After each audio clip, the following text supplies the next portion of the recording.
Hi, good morning, everyone. Peter Liciaga here, and I hope you guys are having a great day.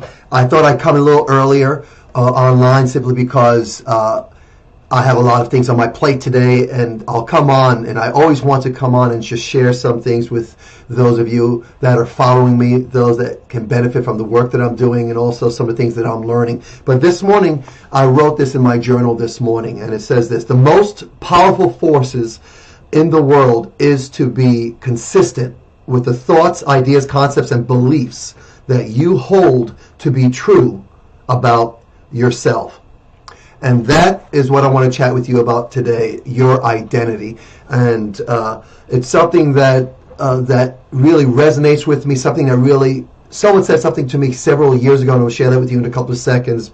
And it changed the way I thought about myself, how I saw myself. And this idea of your identity, my identity, basically is what empowers me and what empowers you. This is what I teach. It's actually the core of everything that I teach at Donato Karate Center as a martial arts instructor. Also, when I meet and I mentor or I get with friends, this one of the things that really comes out for me when I speak to them is really zoning in on their identity. So I want to chat with you about that. I remember many years ago that, before I get started, guys, hey, along the way, if you want send me a comment or a question, or you want any information about the work that I'm doing, just text me at 856-278-5282. Whether it has to do with martial arts, where I teach. You can go to DonatoKarateCenter.com if you want to find out the schedule and our special there, which is where I teach full-time. Or you want to find out some of the things that I have available for our students, and even for you, if you want, if you're interested in it, go to blackbeltstrong.club. So anyway, anywhere, anytime along the way you want to send me a text with a question or a comment about what I'm talking about, or anything that you have on your mind or on your heart, you can text it to 856-278-5282. Anyway, many years ago, I remember I was in a conference, and I forgot what the conference, whether the conference was as part of the church that I was with, because there was one time that I was actually training to be a minister, and so I don't know whether it was in one of those conferences or whether it was at a business conference that I got together with a couple of guys from the conference. And I can't remember, hopefully it'll come to me. It was probably about 15 or 16 years ago that this conversation came up about the power of your name. And I remember that we were talking about names and the power of the name, and of course my name is Peter, and it's Petros, and that means rock, foundation. And we were talking about our names, and we were really talking about our identity, how we see ourselves. And I reflected on my life, and I looked back in my life, and I said, my gosh, my name Peter really is something, that's my character. And when I reflect on my life, I've always been like the rock, solid, always in a strong foundation. I'm very anal. When I want to do something, I get something, I want to get it done no matter what. I want to get it done, and my wife will testify to that. but there's power in that name. And so that helped me really to build my identity for myself, to really help me understand who I was. And so over the years it's built up. But even goes even further back to when I was a kid. I remember growing up in the streets of New York. I remember going through the streets and going through all the challenges that I was going through and being very confused. I knew that wasn't who I was. Things that I was doing, I was making a lot of bad choices, especially when I started running with the gangs. I was in a street gang, and the things that I was doing, I always felt like that was not me, but I didn't know what else to do, so I would just do what the crowd was doing, and it just was not right for me. It didn't feel right for me, and I knew it wasn't right for me. And then, of course, I got into martial arts, and that helped really create an image, a vision for me of what I'd like to become. And through martial arts, I started really changing how I saw myself. I started saying, I'm not a gangbanger. I'm not a thief. I'm not someone that goes out and hurts people and steals and does all the things that gangs would do.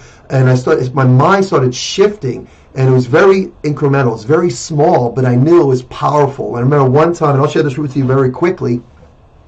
because there are a couple things I want to share with you through this. A couple of things. I have 4 things I want to share with you specifically that I think will be helpful for you. But I remember as a kid, I was being in the gang. There was this one night, my brother and I decided to go out and snatch a purse. And we had a plan of action. One of us would steal the purse. The other one would then run on the other side. The way it worked, at least the way we did it, was that I was, one person would choose. We would choose the target, and then one person would actually snatch the purse. The other person would be on the other side of the street, and you'd run together. And then snatch the purse, and you guys had, we had a place where we would meet. So we were going to a basement of a projects that we agreed that we were going to meet afterwards. And so I was chosen as the one to steal the purse.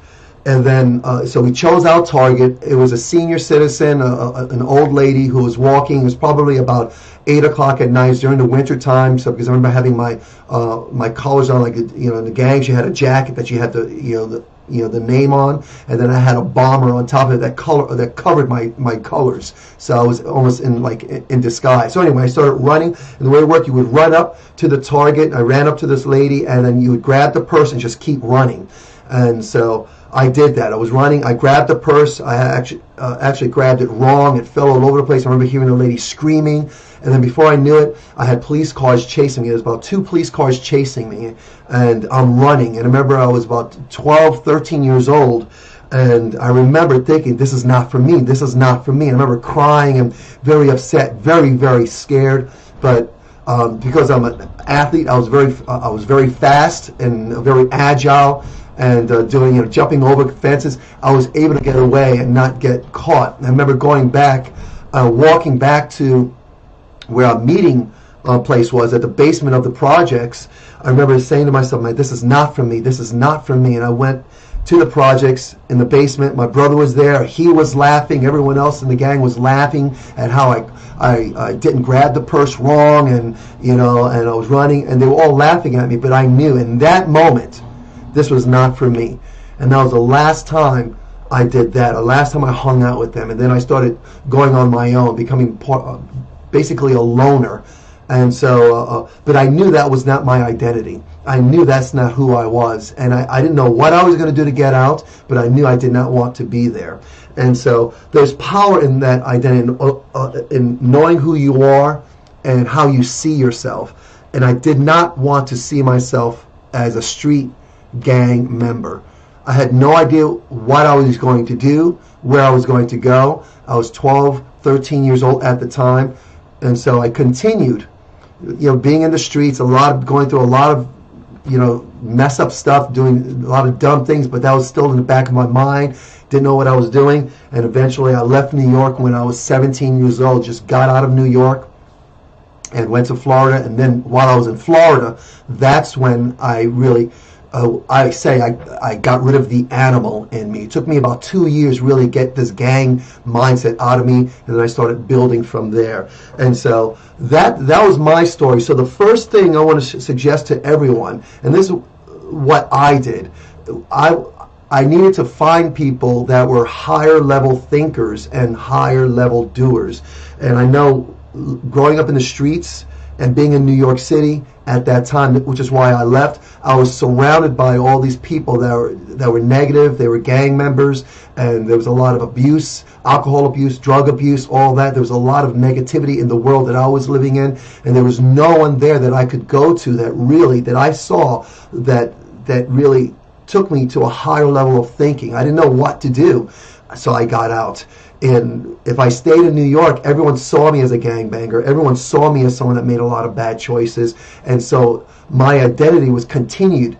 I continued to see myself as that because everyone saw me as that. So I had to get out. And when I went to Florida, it changed. The whole setting changed. I was no longer around gang members. I was now just some guy trying to make his way, and end up going to McDonald's, working at McDonald's, end up working in the construction in the house building industry, which is where I stayed for about 7 years, and then I started evolving. But I quickly learned, once I got down there, is that I needed to surround myself with people that thought better than I did, that did things more profound than I did. And that started my journey on reading and researching, finding people, and it still took years for me to that night to find people. I got into martial arts down there.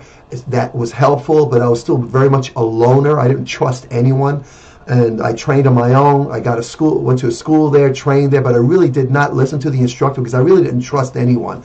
I just went there, and me as a martial artist, when I was young, all I did was fight. And when I go to martial arts classes, I didn't care about the forms. I didn't care about the formalities. Let's spar. And that's all I did was spar. And it really took me a long time to get my black belt simply because I didn't care about the forms. And I had this attitude that stayed with me for many years, probably still with me now. But my recommendation, if you say, you know what, I see myself this way, and I'm really not happy with some of the things that I see about myself. You really want to look at who's around you, and start seeking out people that are thinking at a higher level, that are doing things at a higher level, that believe in self-improvement. It's one of the things that when kids come to our academy at Denali Karate Center, that's why I want to put myself out there, and I introduce myself, and I want people to know who I am, and I want right away the parents to know that their children are being put into the right hands. But they need to know that. They need to know that I know who I am and know what I bring to the table and how I can help them. It's simply because I surround myself with these incredible thinkers and these incredible doers, especially these days. My mentors right now are just so far above where I'm thinking right now. It's a little scary, but it empowers me. So that has made the biggest difference. And I started really looking for people and surrounding myself with these empowering people, these people that had this great mindset, higher level thinkers and higher level doers. Started doing that probably when I was in my late 20s, and I really started understanding who I was probably about 26, 27, which is around the time I met my wife, Renee. She's one of those people that I met that had thought at such a high level and had the energy, and she was doing incredible things. And so she was obviously one of the first people that I brought into my life. And now we're going to celebrate 32 years of marriage. And that was a right choice. I started looking for people that were higher level thinkers, higher level doers. And my wife, Renee, if you don't know her, you follow her on Facebook. She is one of these people that gets things done, high level of energy, and she gets things done. And so she was one of the first people that I brought into my life. And then, of course, there's my friend Kevin. There's other people that started coming in there. And, I started changing my mindset and what my filter of what I was seeing started evolving. And I started looking for people. And over the decades, I started getting better and better. And then I started attracting people, I guess, through my more positive actions, more people into my life. This is what we want to encourage our students to do. Go to a higher level of thinking and a higher level of doing. And of course, if you want to find out about our program, Denali Karate Center, go to denalikarate.com or just text me at 856-278-5282. And the next thing is number 2, shock your system, disrupt your pattern, which is what I did. That's how I got out of the street gangs. I could not stay in that environment and change. I had to get out. I had to pull myself out of that environment. I had to shock my system. It was a shock. I remember getting on the bus. A friend of mine's mom gave me the money to get on the bus. And I told her, I said, look, and I called her Mommy. I says, Mommy, I got to get out of New York. And I had just had a very violent experience with a gun and everything like that. I says, Mommy, I got to get out of New York. And she said, well, where are you going to go? I said, go to Florida. I have a grandfather down in Florida, and my sister's down in Florida. So I'll go down there. So she gave me the money. So I took that money, had nothing. I had no clothes. The only thing that was on me was, that's all I took with me. And I went down to the Port Authority bus terminal, went there, purchased a ticket, a one-way ticket to Florida, and I contacted my sister and said I was on my way. And so it was set up where she was going to meet me at the bus station at Fort Pierce, Florida. And I remember getting on the bus.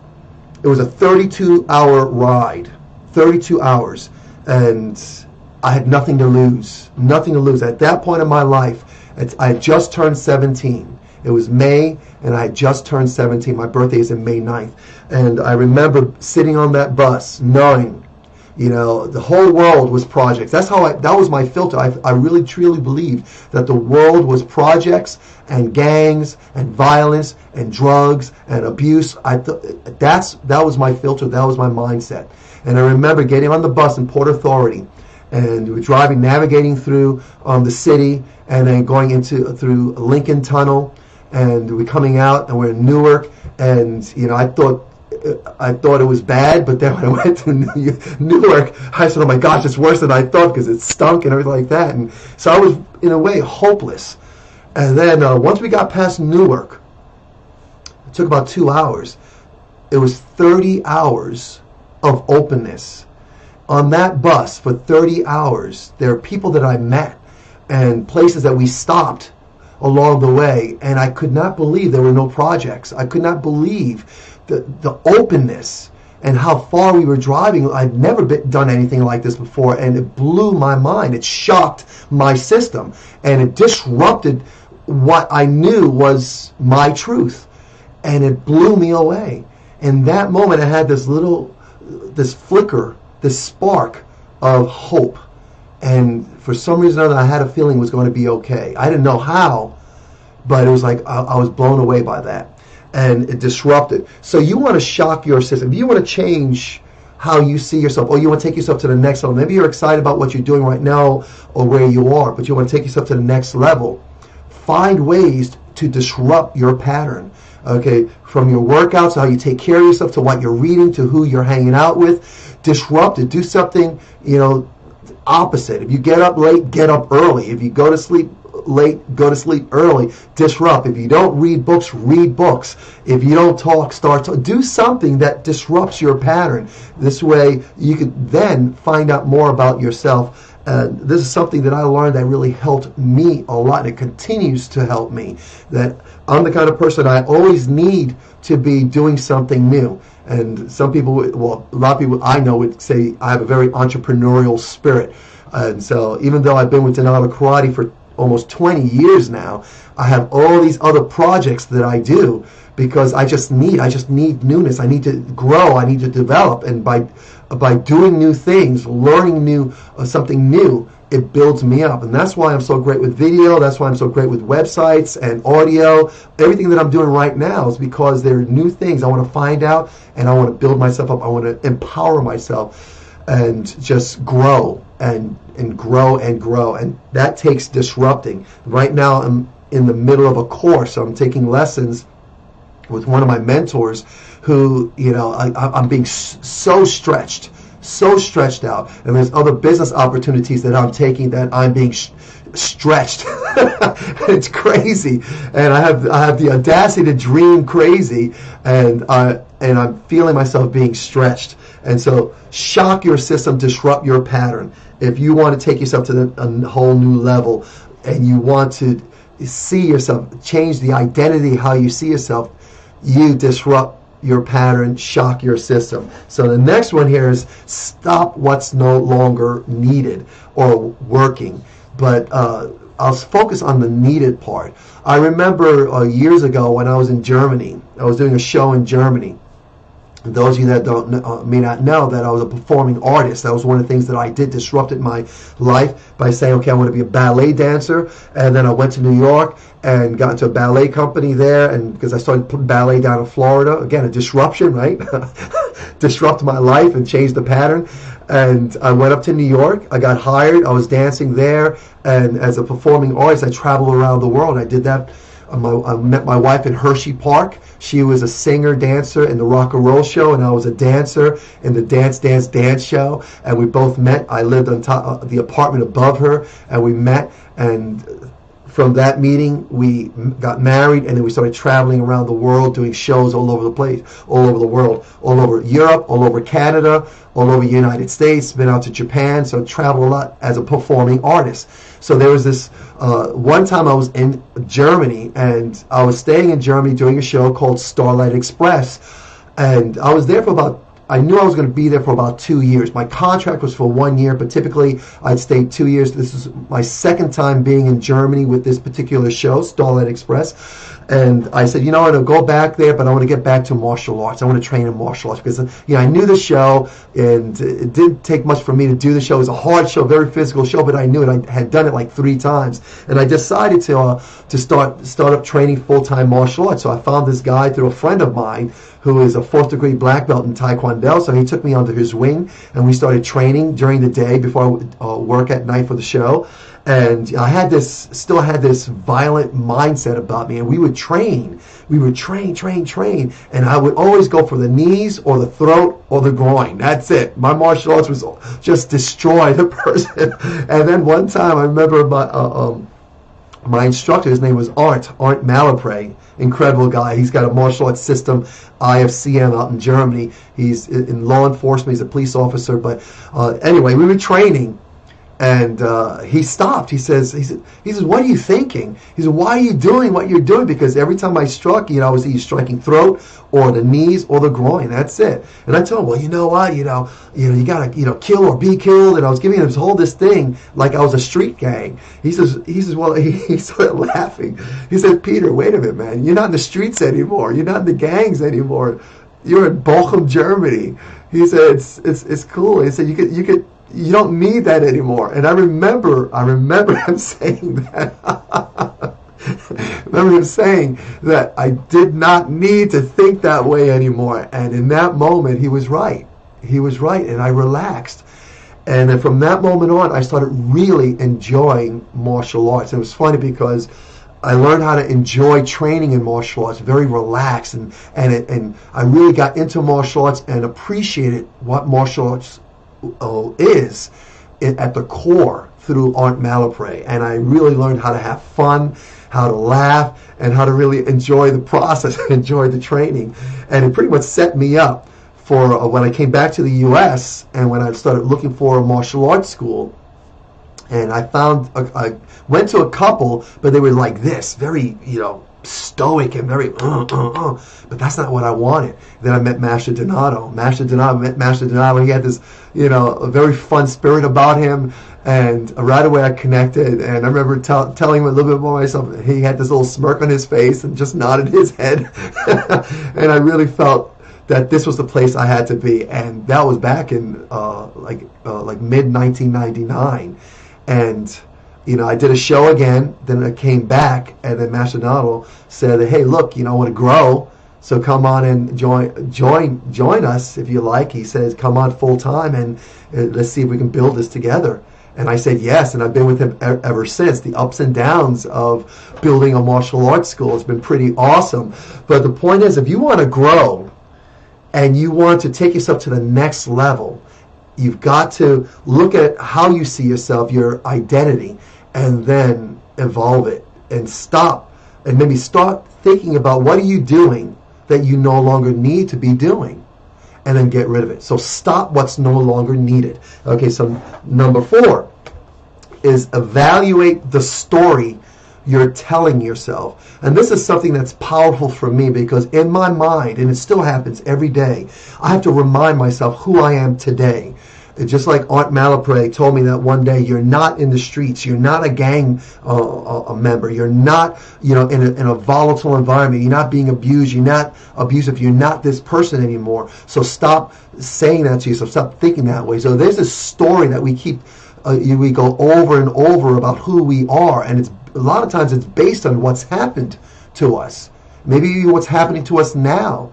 But if we have a vision, if we say, you know what, I want to go there, let's stick to that story, as opposed to where we were or what we came from. We all mess up. We all, do things we're not proud of. Things happen to us. That's just the way life is. But that's not the whole story. And many of us stick to that one story, and we don't get out of it. I know I did. I stuck to this one story about who I believed I was, what my identity was, like being this gang member. And I'm not that. That's part of my whole story, but it's not the whole story.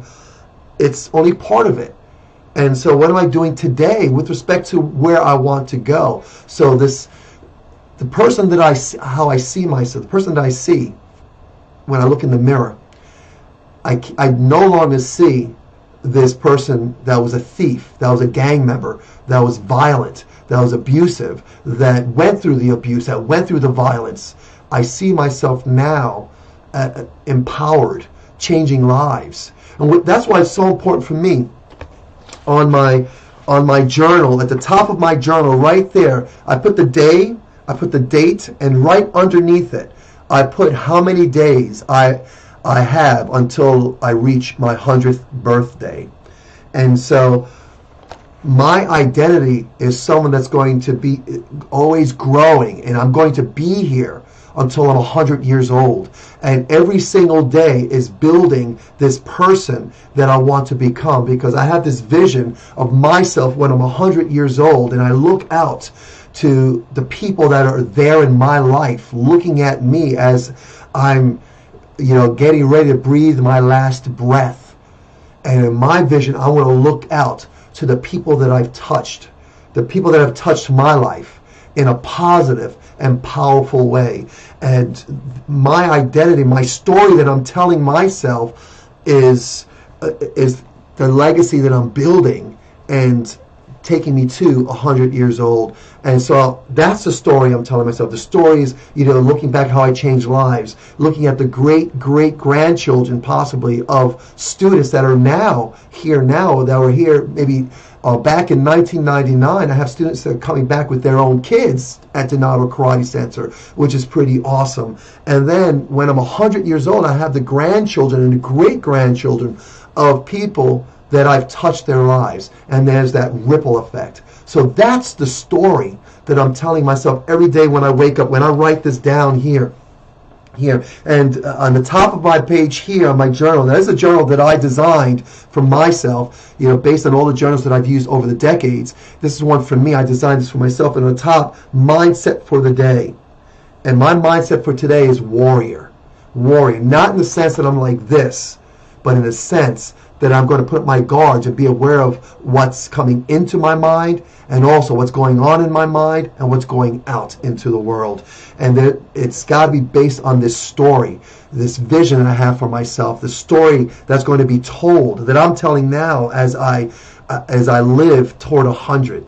And so it's powerful. So evaluate your story. What are you telling yourself on a daily basis? But more important, look at your actions. Your actions will tell you what you believe your story is. Are you positive, inspiring, and motivating other people, or are you negative? And are you always, looking at at what's wrong in the world, or what's wrong with you, or what's wrong with everyone else? Is that your mindset? So what is that story based on? Are you saying, okay, you know what, there are things I need to change in my life, because you know what, I'm not perfect. There's so many things, I screw up all the time. I mess up all the time. There's so many things that I see in myself that I want to evolve and take it to the next level, and I'm working towards that. So when you reflect on who you are, what are things that you wanted to improve? Maybe you're doing great here, but maybe you want to do even greater.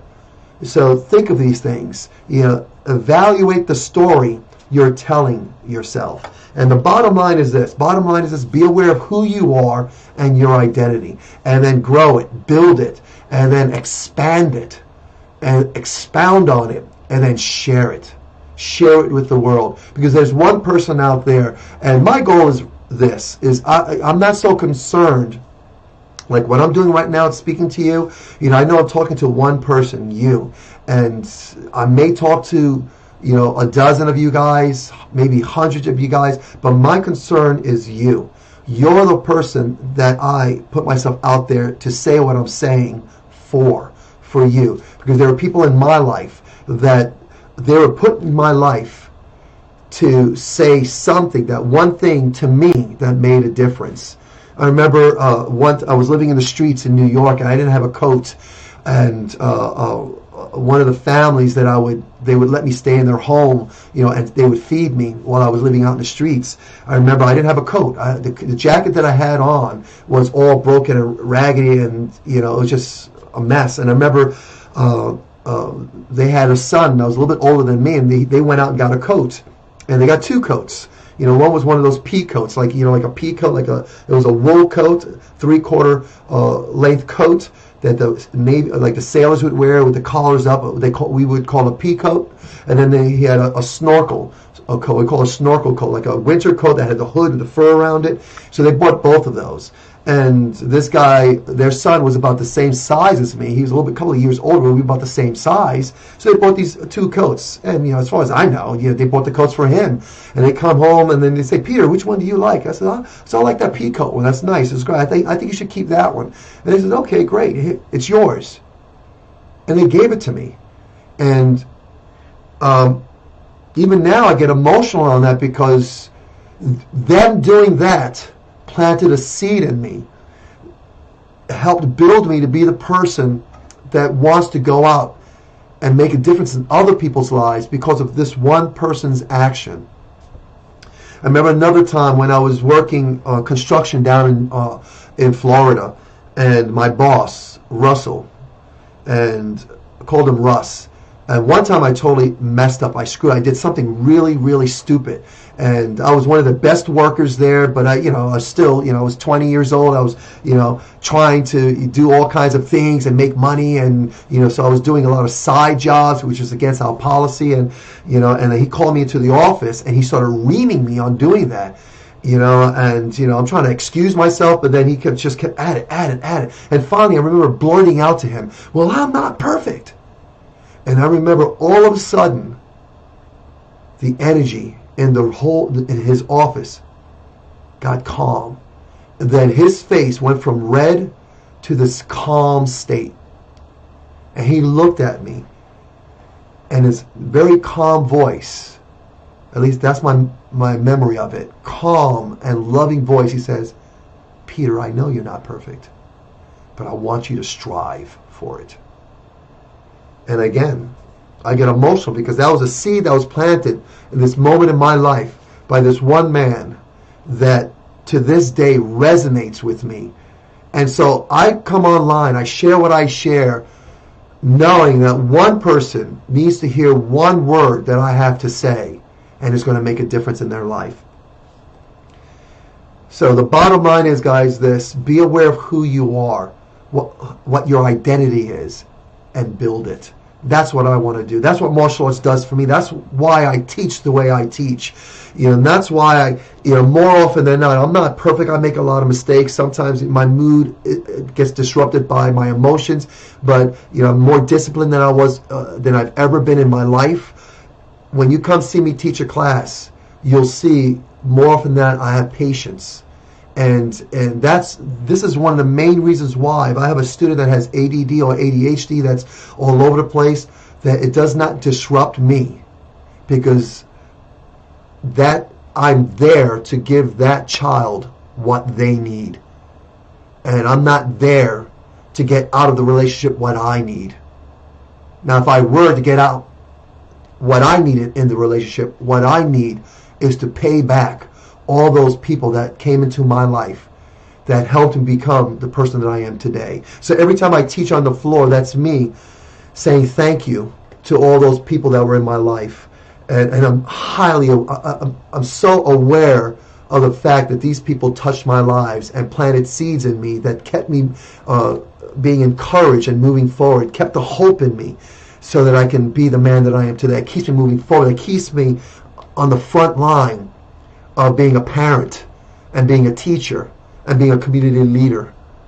And so be aware of who you are and your identity, and expound on it, build it up, and then present yourself to others as a friend, as someone that's going to partner up with them and just maybe help them maybe with a word. Okay, guys, so thought I'd share that with you. I got a little deep there. I got a little emotional for me, but again, I say what I say, knowing that there's one person out there that needs to hear what I've got to say, because my life is not lived in vain. My life is lived with a purpose, and it's powerful for me to know that, and that I was brought into this world with a divine purpose, and it's empowering for me to know that.